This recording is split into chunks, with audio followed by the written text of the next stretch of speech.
Welcome to HB 3 and 30 Gifted and Talented Education. Today we will review the background of Gifted and Talented and the changes due to House Bill 3. I will also highlight resources available to you and our next steps. I am Monica Brewer, the statewide coordinator for Gifted and Talented Education. The State Board of Education has adopted the state plan for the education of gifted and talented students, which describes the entire continuum of services. The state plan has been adopted into rule.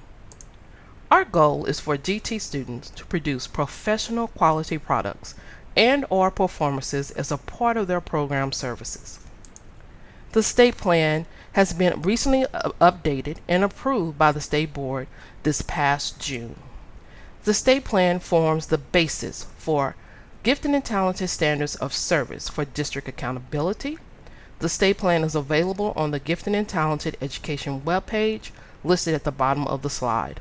The 6 sections of the plan are fidelity of services pertaining to compliance and effective program services, student assessment, which addresses identification and progress monitoring. Service design is to meet the needs of the students through a continuum of program services. Curriculum and instruction, ensuring that the curriculum incorporates depth and complexity that is appropriately paced to meet the needs of GT students. Professional learning, describing the training requirements for educators, administrators, and counselors. Family and community involvement, to facilitate strong, gifted communities. For more information and a copy of the state plan, please visit the Gifted and Talented Education website. Now to our legislative changes. Why was GT funding changed? The Texas Commission on Public School Finance recommended to roll the allotment funds into the basic allotment in order to lift the arbitrary cap on the number of students currently identified. So note that the reallocation of funds does not discontinue GT programming in Texas. The GT allocation of funds before House Bill 3 was a separate weighted allotment with a 5% maximum that included state requirements on expenditures. After HB 3, the GT allotment of funds is included in the basic allotment. Districts must continue to report to the Commissioner on the use of these funds and certify that they have a GT program. One of the questions that we have received is, does my district still have to implement a gifted and talented program? Yes, districts must implement a gifted and talented program.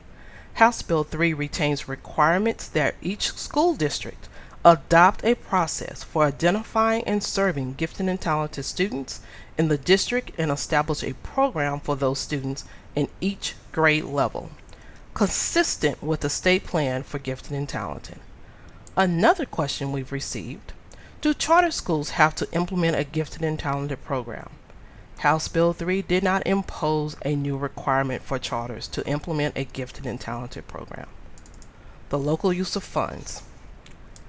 HB 3 amended Texas Education Code Section 29122 to add that a local district must adopt a local policy regarding the use of funds to support the district programs for GT students.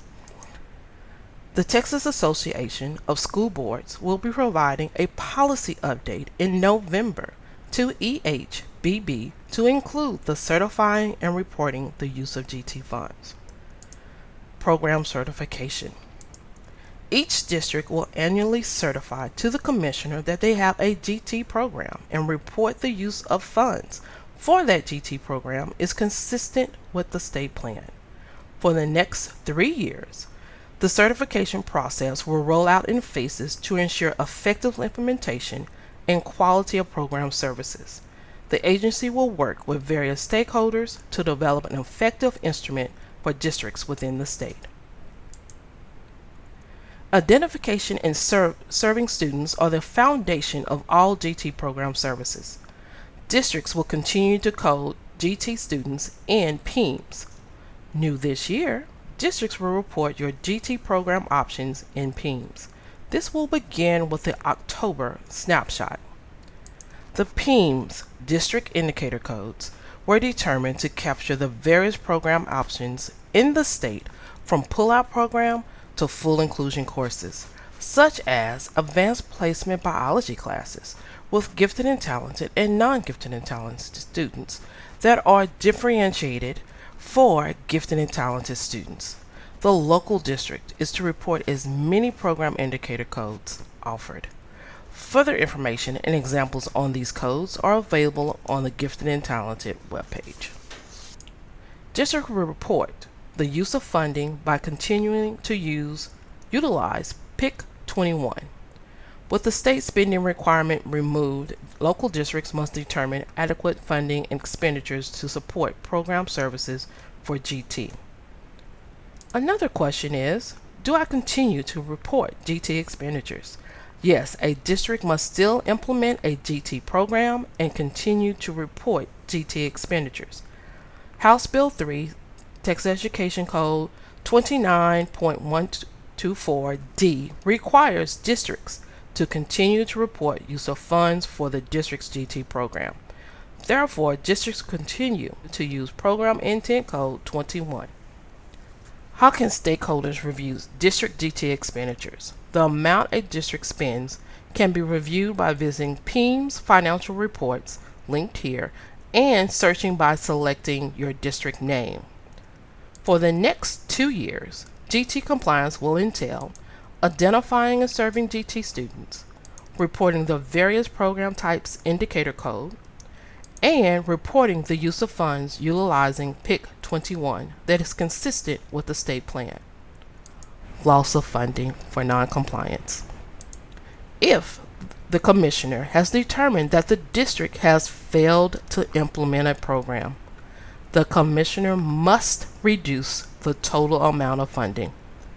If your district does not comply with any of the following: certification, identifying and serving, and reporting GT expenditures, the district loses funding. The funding amount for each district will be posted annually on the GT Education webpage as the schedule of estimated funding for GT. You will also find the funding amounts on the HB3 webpage. There is a link here on this page. Local districts may use the GT estimated funding amount for GT budgeting purposes. To restore funding, districts will develop a plan of action to achieve compliance within the year. The agency is here to support your district in being compliant with the Texas State Plan. The following resources are available to assist with the implementation of your Gifted and Talented program services, and the Gifted and Talented Education webpage will house further resources for the fidelity of services. The agency offers several professional learning opportunities.